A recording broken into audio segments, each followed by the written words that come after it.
What happens when someone who has built an entire public identity around admiration, validation, and global applause is suddenly told, by millions, that she is the most disliked celebrity of the entire year? Not disliked in one city, not disliked in one demographic. No, disliked across continents, across age groups, across entire industries, across people who normally can't agree on anything. What happens when the spotlight that was once warm and flattering becomes scorching, merciless, and impossible to escape? Before we continue, please hit the like button, subscribe to the channel, and turn on the notification bell for updates. That's exactly what happened to Meghan Markle in 2025. And her reaction, well, let's just say it wasn't quiet. It wasn't graceful. It wasn't even calculated. It was volcanic. But before we get to her famous outburst, the one where she allegedly slammed a door, grabbed her phone, and shouted the 4 words that will probably haunt her for the rest of her public life, we need to go back to the moment when the list dropped. Because that single moment, a seemingly harmless online ranking, set off a chain reaction that rippled through Buckingham Palace, Hollywood executive suites, boardrooms, PR agencies, and all the way into Meghan's private Montecito living room. And the question I want to ask you is this: why did this ranking matter so much? Why did it shake the entertainment industry? Why did it shake Meghan herself? And why did it turn into a worldwide conversation about fame, royalty, identity, and self-perception? Let's unpack it. Picture this. It's early morning in Los Angeles. Social media is crawling with the usual buzz, celebrity gossip, leaked photos, fans arguing over who wore what to which event. But then, one headline spreads like wildfire. And it spreads fast.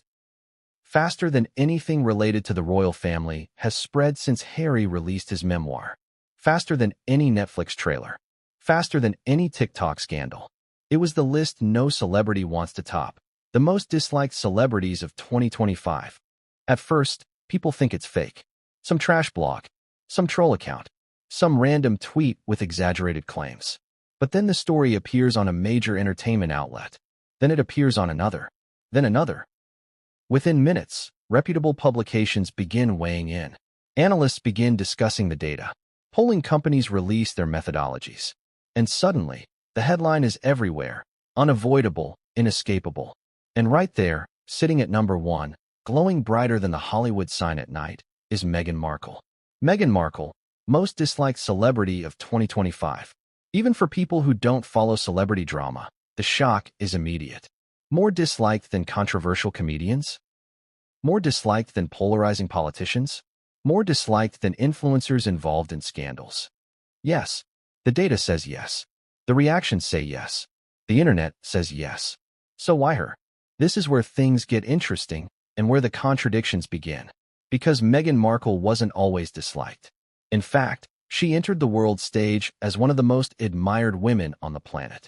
A modern princess. A symbol of progress. A glamorous, biracial American actress marrying into one of the world's oldest monarchies.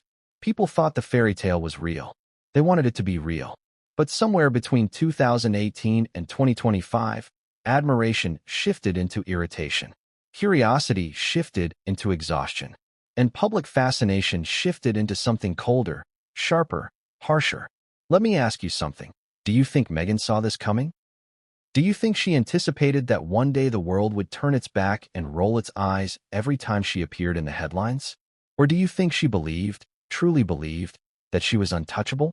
That her titles, even the honorary ones she desperately clings to, somehow protected her from criticism? Because here's what insiders say. Meghan did not just fail to anticipate the backlash. She refused to believe it even as it unfolded in real time. And when the ranking dropped, when her name was placed on top of a list she never imagined she'd be on, her reaction wasn't disbelief. It was fury, pure fury.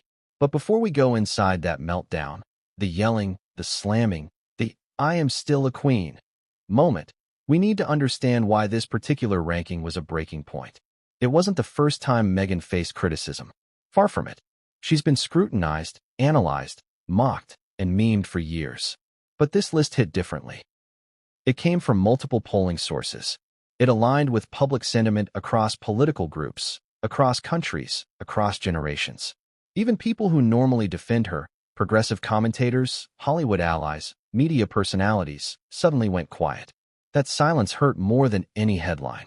Imagine having an entire circle of friends, supporters, brands, executives, producers, people who once lined up to praise you, suddenly go radio silent. No congratulatory texts. No sympathetic DMs. No, this poll is unfair statements. Nothing. Just silence. And silence, in Hollywood, is louder than a scream. Still, the real explosion happened privately. Sources say that when Meghan saw the list, she didn't sit down. She stood up. She paced. She demanded explanations. She shouted that the polls were rigged. She insisted that people were jealous. She yelled that she deserved respect.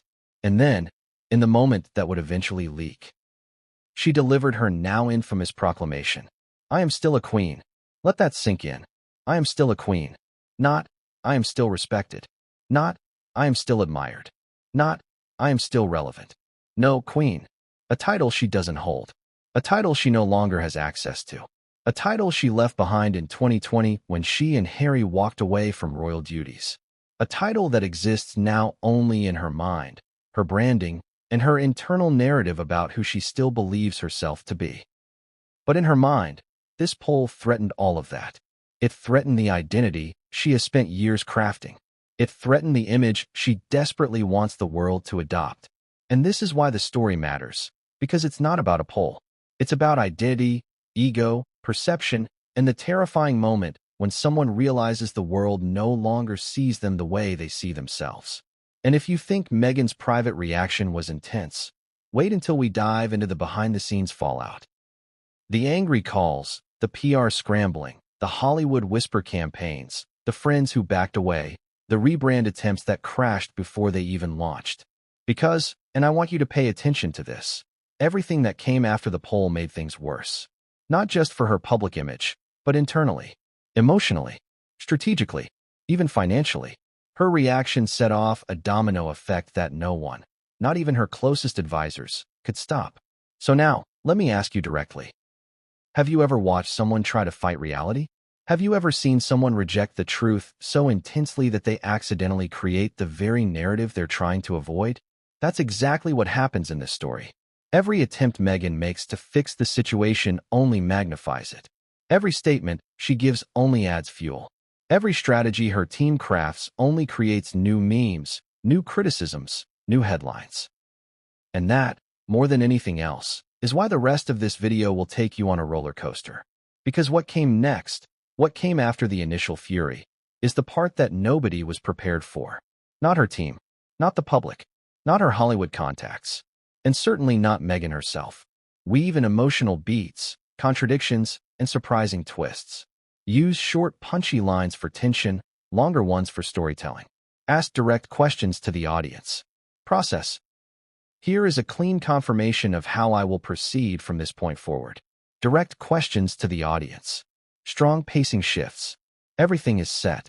What if I told you the entire internet changed in a single hour? Not because of a scandal. Not because of a leaked video. Not because of an awards show disaster, a celebrity breakup, or even a royal controversy. No, this time, it was something far simpler, far stranger, and far more revealing. A list. A ranking. A digital verdict that no one saw coming, except the millions of people who had quietly been waiting for the world to finally acknowledge what they already felt. Because the moment the headline flashed across screens, Meghan Markle crowned the most disliked celebrity of 2025, the world didn't gasp. It nodded, and then it clicked.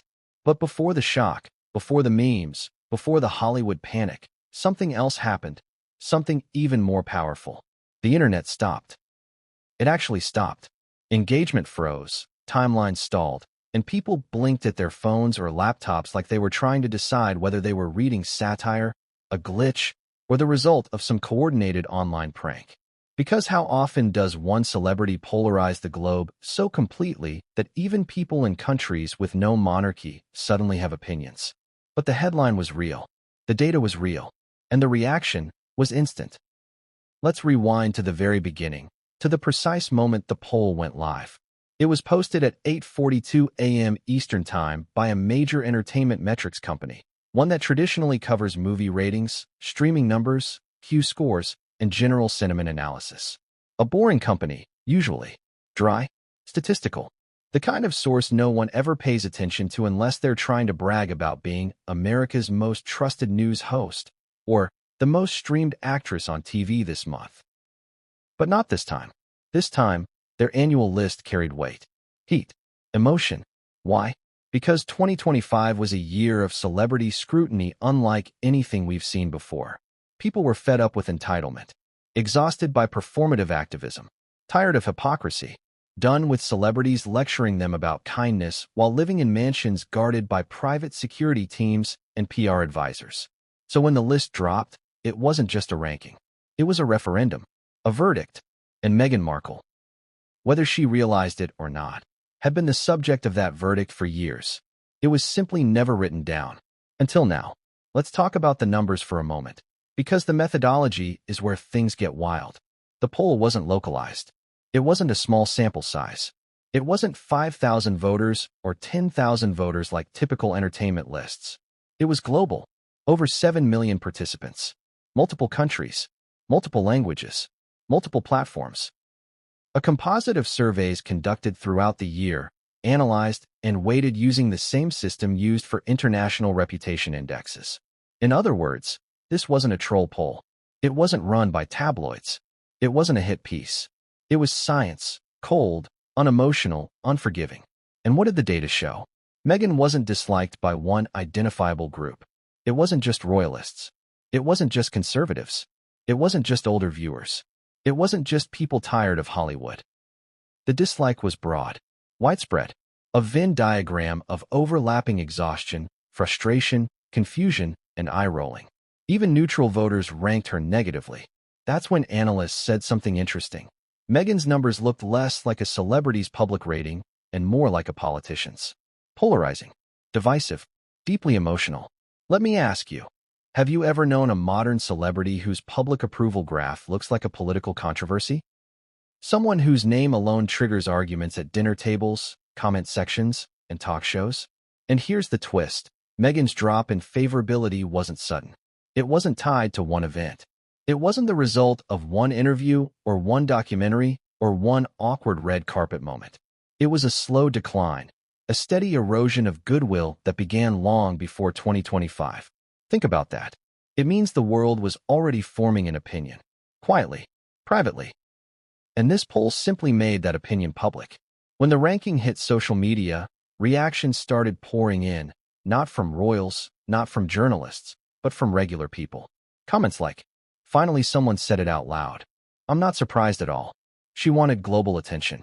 Well, this is global attention. It's the entitlement for me. Honestly, she earned this. And just as quickly, another group emerged. People who felt conflicted. Not angry, not passionate, just fatigued. They weren't rooting for Meghan or against her. They were simply tired. Tired of the drama. Tired of the interviews. Tired of every negative story somehow circling back to her. Tired of the narrative, the contradictions, the endless victim-to-hero rewrites. Fatigue is often more powerful than hatred. And then, of course, there were the ironic responses. The memes. The jokes. The sarcastic Queen of Hearts references. Users posting side-by-side comparisons of Meghan's old fairy tale wedding images with her new reality as the world's most disliked celebrity. One particularly viral tweet read, "She wanted a crown. She got one. Just not the one she expected." But while the public reacted with jokes, amusement, or resignation, the real shockwaves hit behind the scenes, in Hollywood. Now here's something you might not know. Hollywood tracks these things. Reputation scores. Public sentiment trends. Marketability indexes. These are not just vanity metrics. They influence casting decisions, brand partnerships, interview bookings, and even how often celebrities get invited to red carpet events. So when Meghan topped the list, executives did what executives always do when a situation becomes risky.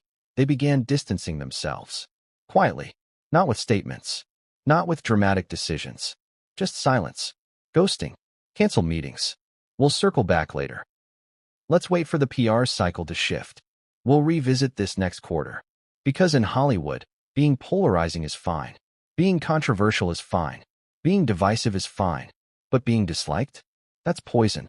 No brand wants that. No platform wants that. No studio wants that. And Meghan, whether she knew it or not, had just become unmarketable. But here's the real twist, the part that changed everything. It wasn't the ranking itself that broke the internet. It was something far more subtle, far more human, far more revealing. It was Meghan's reaction. Because behind the screens, behind the memes, behind the statistics, Meghan Markle was watching this unfold in real time. And she wasn't amused. She wasn't graceful. She wasn't composed. She was furious.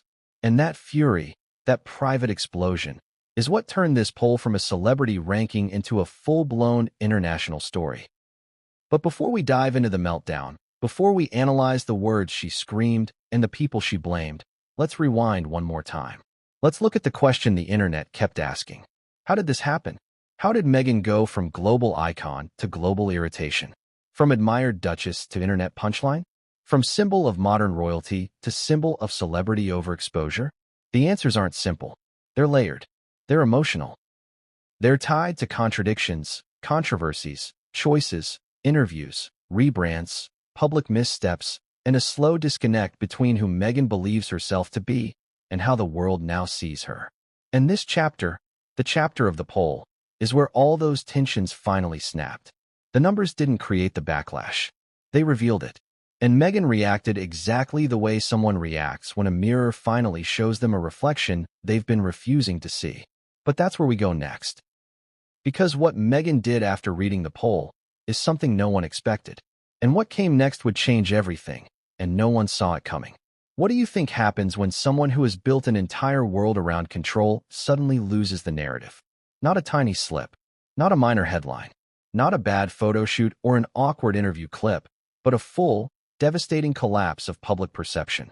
What happens when reality barges through the front door, uninvited and unfiltered? According to those who were there, Meghan Markle didn't just react.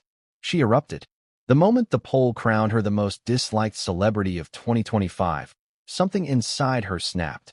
Not with sadness, not with shock, but with a fury so sharp, so visceral, that even her closest advisors froze. And that's exactly where we pick up. In Montecito, behind thick privacy hedges, behind tinted security glass, behind the curated image of wellness and organic luxury living. Because the real drama of this story didn't begin online. It began inside Meghan's own home, where the spinning, the denial, the yelling, and the finger-pointing would mark the start of a downward spiral no one could stop. Let's go inside. Imagine the room. A minimalist living space. Soft neutral tones. A scent diffuser glowing quietly in the corner. Expensive art. Plush throws. A carefully arranged aesthetic built to be photographed, posted, and admired. Calm. Polished. Breathtakingly curated. Until the moment her phone buzzed. The first notification came from a friend, or at least, someone who still pretended to be one. A simple message, "Are you okay?" A strange question at 7 a.m. Meghan frowned. Confusion. Annoyance. Why wouldn't she be okay? Then the second message, "Don't look at the news yet." And then the third message, the one that made her chest tighten. "You're trending." She didn't like that phrase anymore. Not after 2023, not after 2024. Trending used to mean admiration. Now it meant problem. She opened her browser. And there it was. Meghan Markle, the most disliked celebrity of 2025. Her face went still. Blank. For a moment, not even anger, just stunned disbelief. Shock so cold it almost felt quiet. Then the next headline. Global poll reveals Meghan Markle's popularity hits record low. Then, entertainment industry distances itself as Meghan tops dislike charts. Then, analysts.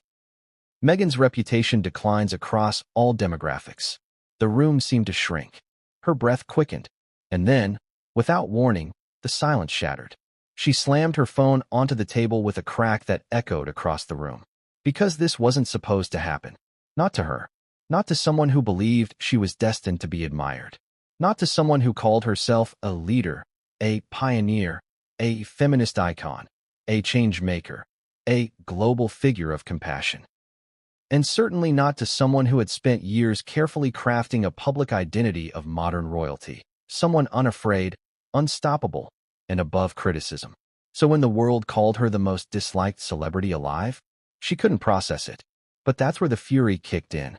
According to a source who was allegedly present, Meghan began pacing with sharp, rapid steps, the kind where you can feel the adrenaline, the indignation, the rising storm. Her voice started quietly, muttering to herself, "This isn't real. This can't be real. They're doing this to me.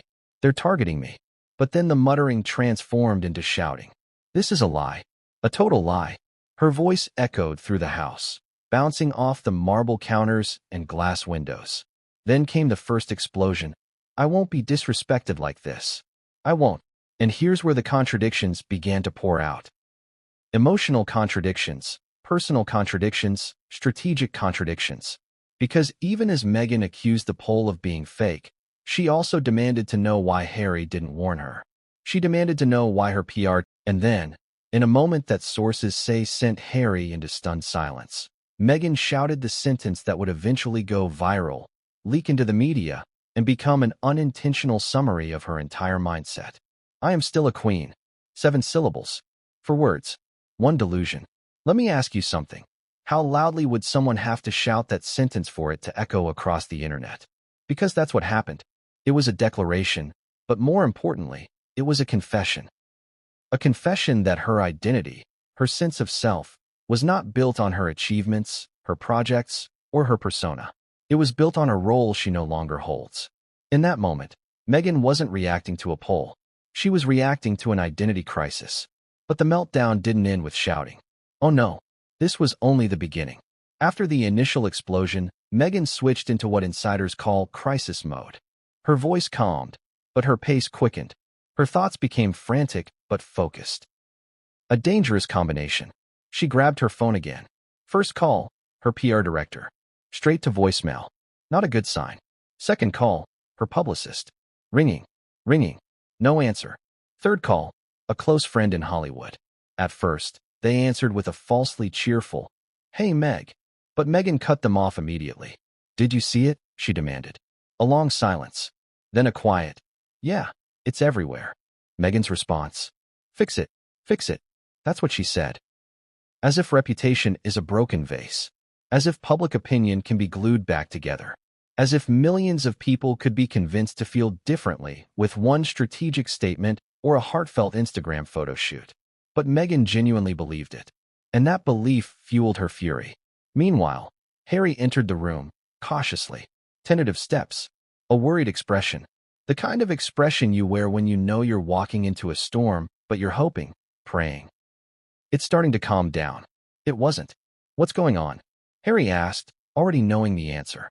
Meghan turned toward him with eyes filled with rage and disbelief. "You didn't tell me," she snapped. "Tell you what?" he asked. "That I'm number 1 on that disgusting list. That they've named me the most disliked celebrity. You knew. I know you knew. You should have warned me." Harry, caught off guard, responded quietly. I didn't see it. I didn't know." Her reply? Sharp. Furious. Accusatory. "How could you not know? Everyone knows." She waved her phone in the air. "The entire world is talking about me, and you didn't even check."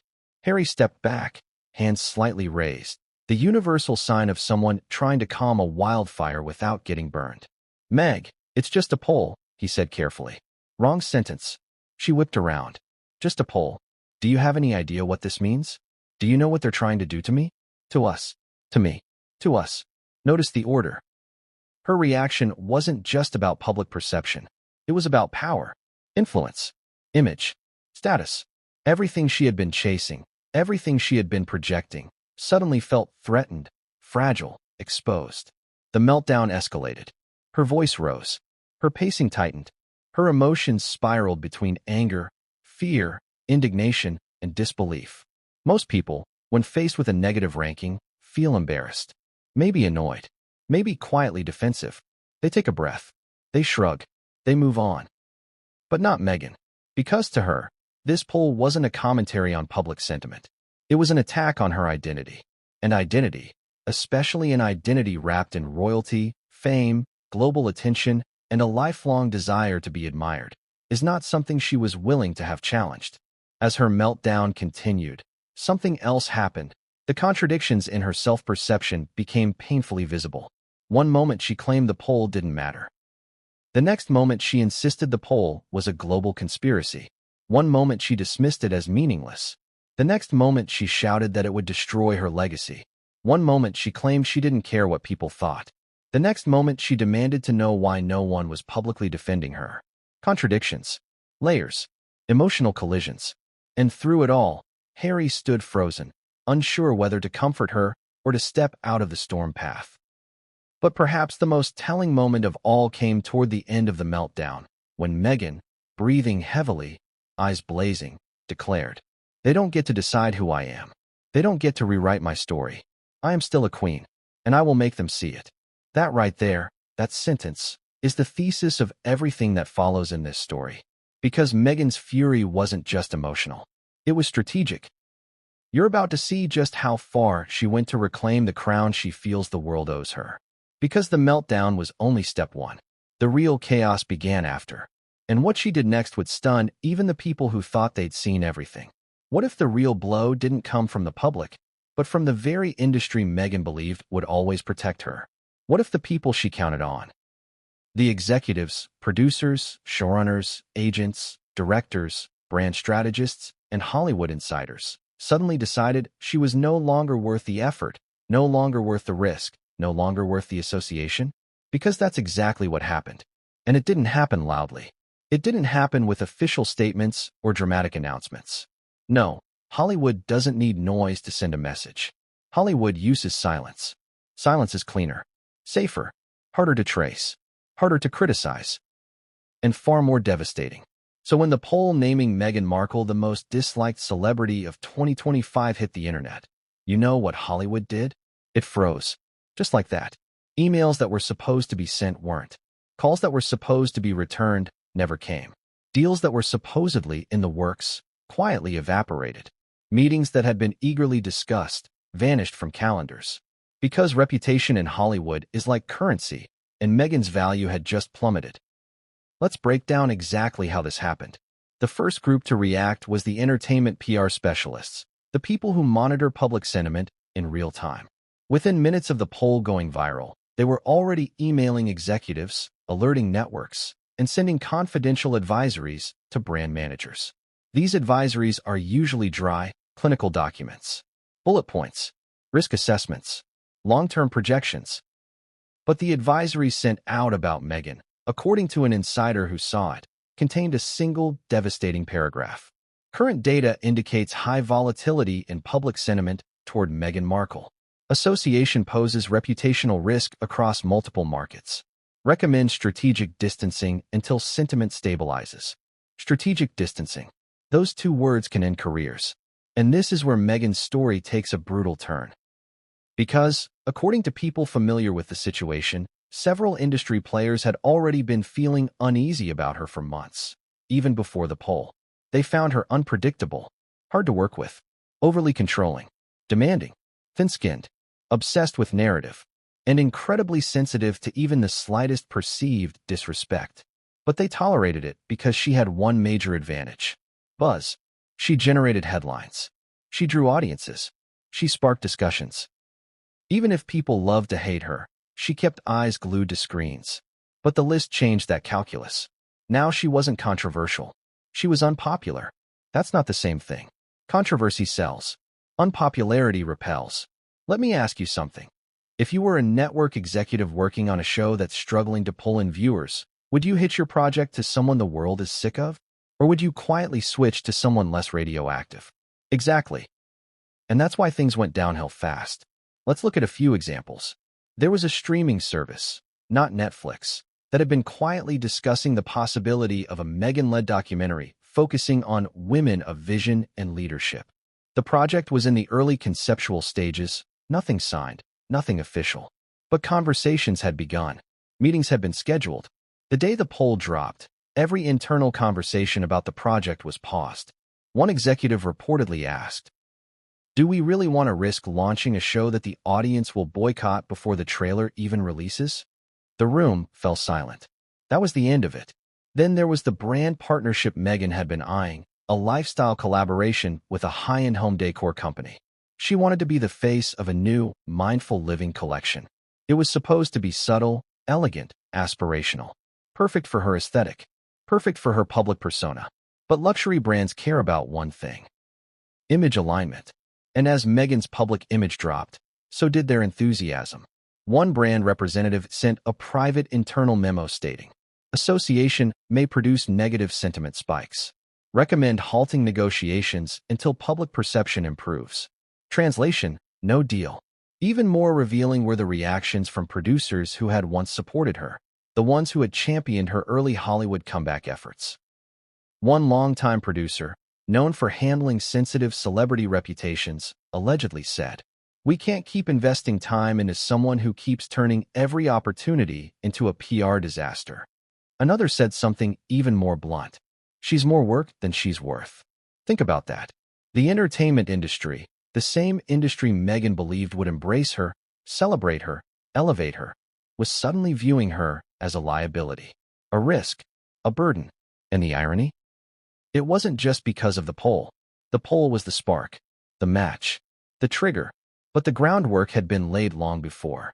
Hollywood insiders had already been frustrated by her constant demands for creative control, her obsession with image, her tendency to blame others for failure, her habit of using victimhood narratives to shield herself from criticism, her refusal to accept feedback, her preference for drama over diplomacy, her tendency to overpromise and underdeliver. In short, they were tired. But the poll gave them something they'd needed for a long time: an exit, a legitimate, data-backed excuse to quietly step away. And Meghan sensed it, because in the hours after the poll went viral, she began making calls, lots of calls, to contacts, to friends, to project partners, to publicists, to former producers, to brand managers, to anyone who might reassure her. But the worst thing in Hollywood happened. People started giving her nice answers. You know the type. The polite brush-off, the gentle deflection, the sympathetic but meaningless words. The classic, "Let's talk soon," or the even worse, "We love you, but now isn't the right time." Hollywood is terrified of conflict. They'll rarely tell you the truth to your face. So the moment the soft, vague phrases start flowing, you're done. And Meghan knew it.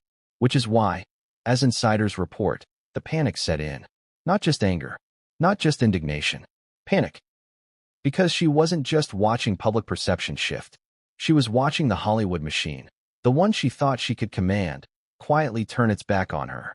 And that's when Meghan started doing something that surprised even people who'd worked with her for years. She began pointing fingers. In her mind, Hollywood wasn't pulling away because of the poll. Hollywood wasn't distancing itself because of her reputation. Hollywood wasn't avoiding her because she was difficult, polarizing, and exhausting to manage. No, Meghan believed the reason was sabotage. Someone, she thought, was out to get her. And she became determined to uncover who. Because in Meghan's world, failure is never internal. It always comes from outside. But she had no idea that her desperation to find a scapegoat would lead to the most damaging accusation of all. One that would send her relationship with Hollywood into irreversible freefall. And what she did next, that's where the story turns. What's the first thing someone does when their world starts collapsing? Do they look inward? Reflect? Take responsibility? Or do they lash out at everyone around them in a desperate attempt to find a villain, anyone, to explain their own downfall? With Meghan, the answer was immediate. She didn't pause. She didn't analyze. She didn't breathe. She blamed. And she blamed fast. Because to Meghan Markle, the idea that the world simply disliked her, organically, collectively, and independently, was impossible, unthinkable, illogical. In her mind, the poll wasn't a reflection of public sentiment. No, to her, it was evidence of sabotage, a coordinated attack, a conspiracy aimed at dragging her down from the pedestal she still believed she occupied. Let me ask you something. Why do people who crave control often react to failure by searching for enemies? Because admitting they miscalculated requires humility. And humility was not part of Meghan's crisis vocabulary that day. So let's go into the room, back to Montecito, where the meltdown from Chapter 2 transformed into a full-blown blame campaign. According to insiders who witnessed the aftermath, Meghan began pacing again. Her voice sharpened. Her breathing quickened. Her tone shifted from outrage to paranoid. "Someone did this," she insisted. "Someone orchestrated this." Harry tried to calm her, But she wasn't listening. Her mind was racing with names, motives, theories. She wasn't thinking logically. She was thinking emotionally, chaotically, defensively. And then, one by one, she began naming the people she believed were behind her public humiliation. Let's break down the list and the psychological pattern behind it. The first person Meghan blamed was the most predictable: the royal family. Of course, she claimed that palace insiders were feeding the media negative narratives, that certain senior royals were jealous of her global influence, that Kate's rising popularity was part of a coordinated image war against her, that William, who Meghan has long believed underestimated her, was pulling strings behind the scenes. She even suggested the poll might have been manipulated by royal sympathizers. Let's pause. Do you think the House of Windsor is sitting around discussing celebrity popularity rankings, polling companies, social media sentiment graphs? No, they don't need to. And more importantly, they wouldn't. But in Meghan's mind, this explanation made perfect sense. It fit her internal narrative. The royals had always been her rivals, the ones who never accepted her brilliance, the ones who resented her star power, the ones who never wanted her to thrive. So naturally, when the world turned against her, she assumed the royals were behind it. But that was only the beginning. Next, Meghan blamed the British media, another predictable target. She said they'd waged a smear campaign against her since 2018. She insisted they'd conditioned the public to dislike her. She dramatically declared that tabloids had brainwashed millions. Now, it's true the British press has criticized her heavily in the past. But this poll wasn't British. It was global. Participants from Asia, Africa, Europe, North America, Australia, everywhere. The British tabloids do not control the global internet. But Meghan wasn't trying to be accurate. She was trying to find someone to blame who wasn't herself. Next on her list? Hollywood. And this is where things get messy. According to a source present during the meltdown, Meghan said, "Hollywood is sabotaging me because they can't control me."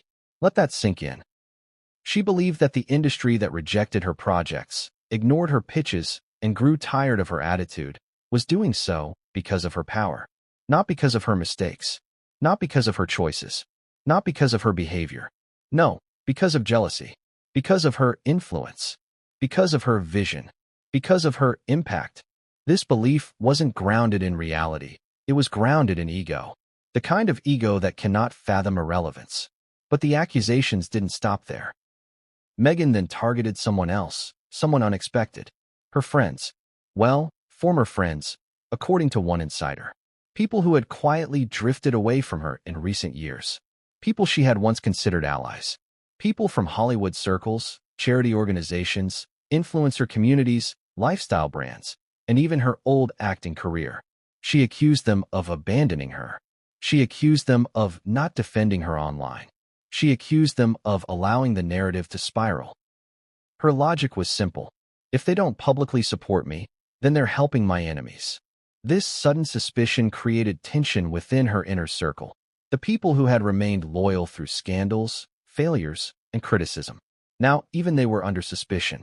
And then, in one of the most surprising twists of the day, Meghan pointed the blame directly at her own PR team. "You weren't proactive enough," she said. "You didn't protect me. You didn't monitor the conversation. You should have been prepared for this." But here's the twist. Her PR team had warned her. Repeatedly. For months. They'd told her public opinion was declining. They'd urged her to avoid certain interviews. They'd begged her to stop making public statements that contradicted past ones. They'd recommended she lay low, recalibrate, rebuild trust. She ignored them. She didn't want strategy. She wanted applause. She didn't want framing. She wanted adoration. She didn't want guidance. She wanted control.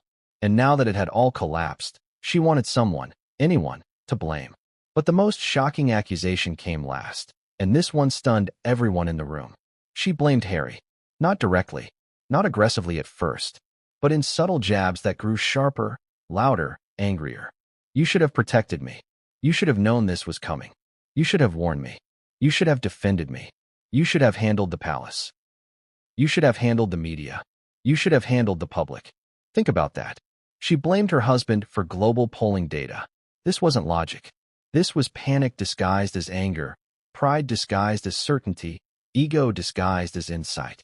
Harry, according to insiders, fell silent, shoulders tense, eyes lowered, hands clasped. The posture of a man who knows he cannot win this argument because the argument isn't even about him. But Meghan wasn't done. She blamed racism. She blamed sexism. She blamed people jealous of her confidence. She blamed the world being intimidated by strong women. She blamed old institutions. She blamed small-minded people. She blamed society not being ready for her.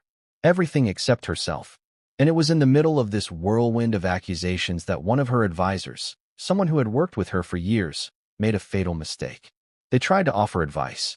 They said gently, maybe this is a moment to listen, to recalibrate, to see what people are reacting to. Meghan froze. The room froze.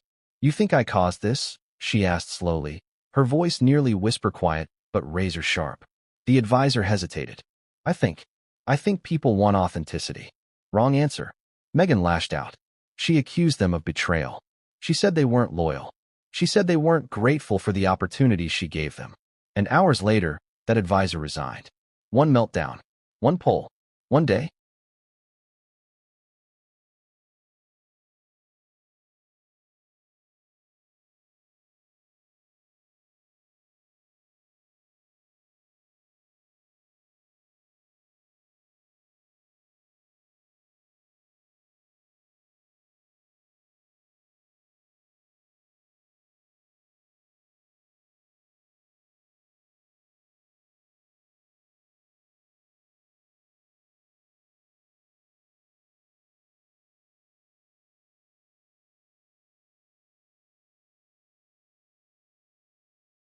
One of her accusations, one specific, explosive accusation, would soon escape the walls of Montecito and reach the public.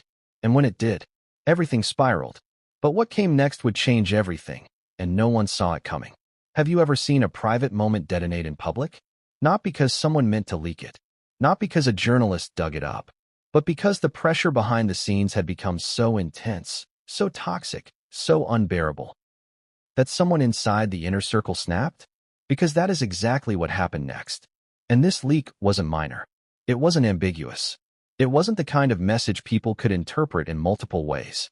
No, this was a lightning bolt, a nuclear blast, a single line that summed up everything the public had suspected but never had proof of. And it came straight from Meghan's own phone. But before we reveal exactly what it said, we need to understand how it happened. Because leaks don't emerge from nowhere. They come from pressure, resentment, cracks in loyalty, and moments where people decide enough is enough. So let's return to Montecito, the same house that witnessed the screaming, the pacing, the finger-pointing, the "I am still a queen" declaration. But this time, we're not looking at Meghan directly. We're looking at the people around her. The people who saw the meltdown. The people who heard the accusations. The people who watched her dismantle her own support system in real time. Because while Meghan was spiraling inward, her team was spiraling outward. People were shaken. People were offended. People were exhausted. People were scared. But most importantly, people were done. Now, imagine being one of those insiders. You've spent months, maybe years, trying to protect her image. You've drafted statements, rewritten scripts, managed crises, defended inconsistencies, put out fires, created excuses, and always tried to stabilize Meghan's brand even when she sabotaged it herself. And on this day, after the poll, after the meltdown, after the accusations, you realize something. She will never take responsibility. She will never listen. She will never stop blaming. So what do? You do what people do when they've reached their breaking point. You release the truth. Not all of it. Not the deepest secrets. Not the dangerous information. Just enough to expose the hypocrisy. Just enough to let the world see the real Meghan behind the curated exterior. And that's exactly what happened. It started as a whisper, a rumor spreading through Hollywood group chats and industry text threads. Then it turned into a screenshot. Then a forwarded message. Then a viral tweet. Then a trending hashtag. And within hours, it became global. A private text message Meghan had sent during her meltdown. The line read, "They need to remember who I am. I was chosen. I was made for the spotlight. I am owed this." 7 sentences. A perfect combination of entitlement, delusion, and self-importance. But the world didn't react to all 7 sentences equally. No, the line that exploded across the internet was, "I am owed this." 3 words, 1 attitude, 1,000 interpretations. That line became the symbol of the entire meltdown. The symbol of every criticism. The proof people didn't know they were waiting for. But here's the twist. The leak wasn't just shocking because of what she said. It was shocking because of who leaked it. One of Meghan's own people. A former staffer. Someone who had sat in meetings with her. Someone who had advised her. Someone who had tried to protect her until they couldn't anymore. But let's not jump too far ahead. Let's go step by step into how the leak ignited the internet. The message first appeared anonymously on a niche gossip forum known for occasional insider drops. Moderators quickly flagged it as high suspicion because of the phrasing, formal, entitled, undeniably Meghan-esque. Users debated authenticity. Some believed it, some didn't. But within minutes, a second screenshot surfaced, the same message from someone else entirely. Then a third source posted an audio snippet. Distorted, grainy, but unmistakably Meghan's voice speaking the exact same words. Insiders would later confirm that 2 versions of the leak were real. The text message was real, and the audio clip? Very real. Within an hour, major gossip accounts picked it up. Within 2 hours, entertainment journalists began reaching out to their contacts asking, "Is this legitimate?" Within 4 hours, millions of people had seen it. Within 8 hours, it hit the news. And by the end of the day, it became the top trending topic worldwide. But why did the leak do so much damage, even more than the poll? Because the poll showed what the public thought of Meghan. The leak showed what Meghan thought of herself. Let that sink in. The public disliked her. The leak explained why. Because people aren't offended by confidence. They're offended by entitlement. They're offended by arrogance, by superiority, by someone who claims victimhood while demanding privilege. So when the world saw those words, "I am owed this," everything clicked. This wasn't a misunderstood duchess. This wasn't a bullied celebrity. This wasn't a misunderstood activist. This was someone who genuinely believed fame, respect, admiration, and global adoration were her birthright, were her entitlement, were her destiny, were something the world owed her, simply for existing. Now, here's the part no one saw coming. Meghan didn't deny the leak. She couldn't. Because by the time she even realized what had happened, too many insiders had confirmed it quietly. Too many journalists had heard the audio. Too many former staffers had corroborated the tone, the phrasing, the timing. Her team, in full panic mode, released a vague statement saying the messages were taken out of context. That only made it worse. The internet exploded with disbelief. Out of context? She wrote it. How do you take, "I am owed this" out of context? She really believes this. This is her brand now. And then came the memes. Screenshots with dramatic crowns added. GIFs of Meghan yelling, "I am owed this." Fake motivational posters. Mock movie trailers. Even a parody perfume ad titled, "Entitlement" by Meghan. But while the jokes were loud, the industry reaction was silent, yet deadly.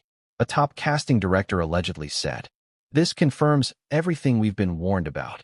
A streaming executive allegedly commented, "We can't trust her, not with this narrative." A major talk show host reportedly told their team, "No interviews. 0. This leak wasn't just a PR crisis. It was a brand extinction event." But here's where things get even more dramatic. The leak revealed more than Meghan's entitlement. It revealed a split inside her own team. Because someone, somewhere, had made a choice. Expose her. Reveal her. Let the world see the behind-the-scenes truth. And once the first leak happens, more follow. Which is exactly what happened next. Another leaked message. Another private comment. Another audio snippet. Each one painting a clearer picture of Meghan's mindset. Each one tightening Hollywood's distance. Each one fueling the public's irritation. Each one deepening the cracks inside her circle. But the biggest revelation from the leaks wasn't the quotes themselves. It was the identity of the insider who finally decided to break their silence. Because when their identity was eventually exposed, everything spiraled beyond Meghan's control. Everything. Have you ever watched a crisis grow so massive, so uncontrollable, so catastrophically messy that even the best PR minds in the world take one look and say, "Yeah, this one's not fixable"? Because that's exactly what Meghan Markle's team faced in the hours after the leaked message exploded across the internet. And the most shocking part? This time, the crisis wasn't created by the media. It wasn't created by the royal family. It wasn't created by Hollywood. It wasn't created by trolls, tabloids, or Twitter. It was created by Meghan. Her meltdown. Her entitlement. Her own words. And the truth is something she never wanted to accept. When your crisis comes from inside the house, no PR strategy on earth can save you. That's where Chapter 6 begins, at the moment Meghan's team realized they weren't dealing with an ordinary scandal. They were dealing with a public relations nightmare so volatile, so deeply rooted in her own behavior, that no amount of spin, reframing, or inspirational quotes could salvage it. So let's go inside the war room. Let's watch the professionals panic. Let's see the exact moment Meghan's own inner circle understood that they were dealing with something unprecedented. Because when your client says, "I am owed this," and the entire world hears it, your job shifts from managing a crisis to managing a meltdown. And not hers, yours. Let's begin. Inside a rented conference room in Beverly Hills, one Meghan's team often used for urgent media strategy sessions, chaos reigns. Advisors huddle around laptops. PR strategists scroll frantically through social media threads. Communications directors read headlines aloud with tones that range from horrified to defeated. One of them makes the mistake of refreshing Twitter. It's everywhere. The text leak, the audio leak, the memes, the commentary, the backlash, the think pieces. There's no controlling it, no slowing it down, no redirecting the narrative. This was viral wildfire. One strategist shakes their head and says the words no celebrity ever wants to hear. There's no angle. Let me explain what that means, because it's important. Finding an angle means finding a way, any way, to reshape the story in your client's favor. It might be a misunderstanding angle, a mental health angle, a miscommunication angle, a compassion angle, a redemption angle, a deflect and pivot angle. But with Meghan, there was nothing. No misunderstanding, no misquote, no manipulation, just her voice, her words, her entitlement. One assistant tries suggesting a context misunderstanding defense. Rejected. Too weak. Another suggests claiming the audio was edited. Rejected. Too risky. Too many insiders confirmed it. Another suggests embracing it, reframing it as a moment of empowerment. Laughter around the room. The exhausted kind. Finally, a senior PR executive slams their laptop closed and says, "There's nothing to work with. This is impossible." Impossible. You need to understand how rare that word is in crisis PR. Crisis PR teams are the ones who rehabilitate celebrities after scandals, crimes, humiliations, lawsuits, and public implosions. They're the ones who rebuild reputations after DUIs, affairs, assault allegations, ugly divorces, and public meltdowns. Their job is to take the worst moment of someone's life and turn it into a growth narrative. For them to say impossible, that's a career obituary. And that's when things get worse. Because the team isn't just dealing with public sentiment. They're dealing with Meghan herself. One advisor recounts the first Zoom call with her after the leak. Meghan appears on screen, jaw clenched, face tense, energy volatile. Her eyes dart, her tone clipped, her posture defensive. A person ready for war. But against who? No one seems to know. "Okay, Meghan," one strategist begins cautiously. "We need to talk through the messaging." "No," Meghan interrupts sharply. "We need to talk about who leaked it." The team freezes. Meghan isn't focused on damage control. She's focused on vengeance. On identifying the traitor. On punishing them. This is bad. Very bad. Because when someone refuses to do PR, PR cannot be done for them. "Meghan," another advisor says softly, "the priority right now is crafting a response." "The priority," Meghan snaps, "is finding out which one of you is sabotaging me." Silence. Heavy, suffocating silence. Imagine being a PR professional, trained to fix crises, trained to manage egos, and realizing your biggest challenge isn't the public. It's the client. One junior strategist later confides to a colleague, "I've handled celebrities with scandals before, but I've never worked with someone who genuinely believes she's the victim when she's the one who caused the fire." But the worst moment of that call happens 10 minutes later. One advisor, trying to be constructive, says gently, "We might need to consider issuing a small apology." Meghan freezes. Her expression darkens. And she says, with absolute conviction. I'm not apologizing to anyone. They should be apologizing to me. This line, this refusal, is where her PR team mentally gives up. You can't spin an apology that doesn't exist. You can't soften a stance the client won't soften. You can't reshape a narrative when the protagonist refuses to move. And more importantly, you can't rehabilitate an image when the person refuses to see anything wrong with their actions. That's when panic sets in among the team. Because they're not just dealing with bad optics. They're dealing with a client in denial. And denial is lethal in public relations. Behind the scenes, emails start flying between PR executives.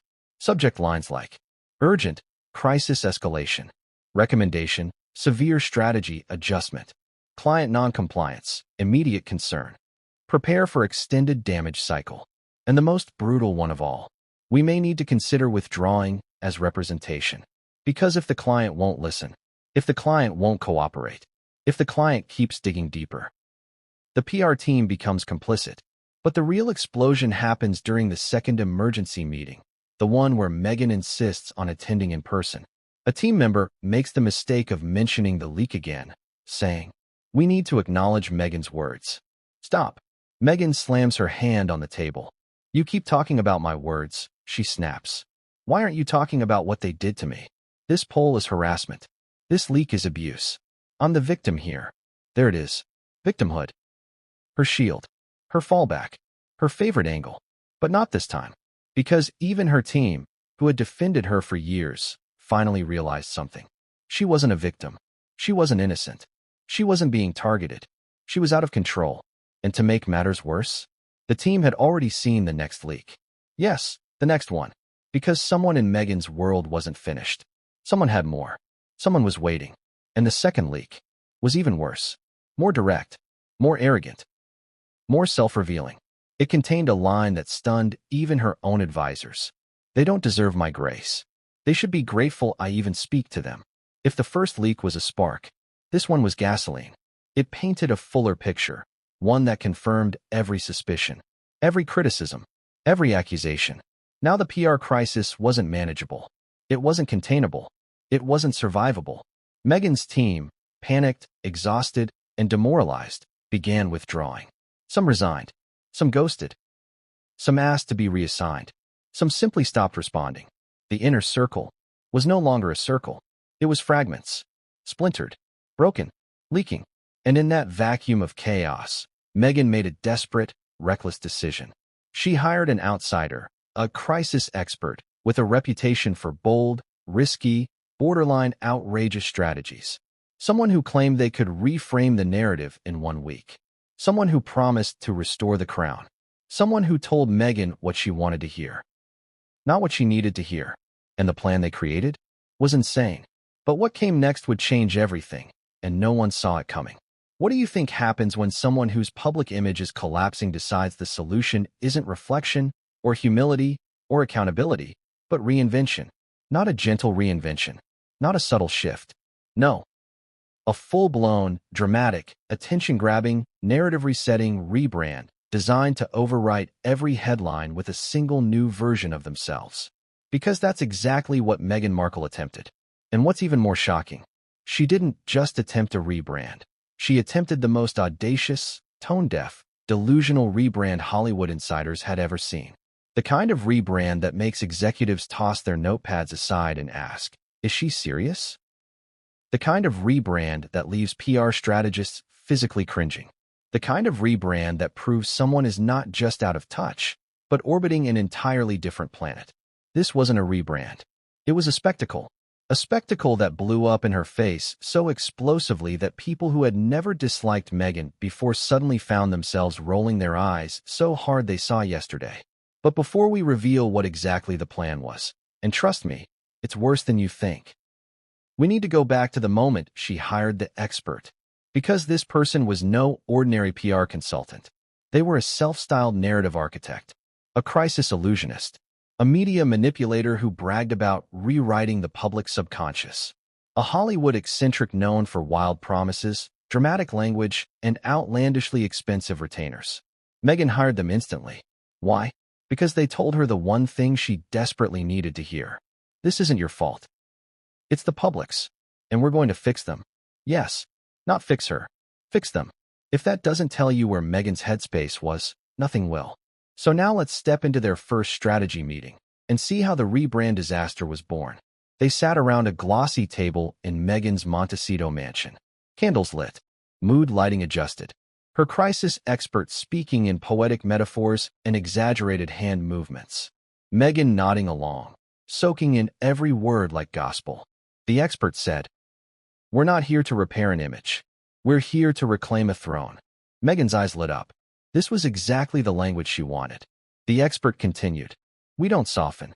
We don't apologize. We elevate." Elevate. A word Meghan loves more than oxygen. Next came the pitch. The expert continued, "We don't soften. We don't apologize. We elevate." Elevate. A word Meghan loves more than oxygen.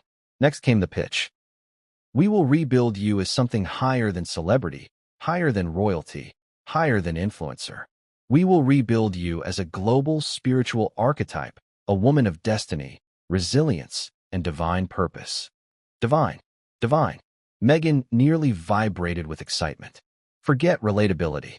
Forget accountability. Forget humility. Her new brand was going to be celestial. And so, the rebrand blueprint was created, a 5-step plan designed to relaunch Meghan Markle to the world. But here's the twist. Every single step was tone-deaf. Spectacularly tone-deaf. Embarrassingly tone-deaf. Let's break it down. Step 1. The resurrection photo shoot. The expert insisted Meghan needed a new iconic image, a photograph that symbolized rebirth, triumph, and spiritual ascension. So they staged a photo shoot. In a flowing white gown, barefoot, standing on a cliff at sunrise, with her arms open like a saint embracing humanity. I'm not joking. That was the concept. That was the imagery. That was the plan. Beautiful? Sure. Dramatic? Yes. Subtle? Absolutely not. The internet would have shredded it. But Meghan loved it. She reportedly said the photo made her look mythic. Her team, however, quietly panicked. One staffer whispered, "It looks like a perfume ad for delusion." But Meghan didn't care. She believed the image would mark her rebirth.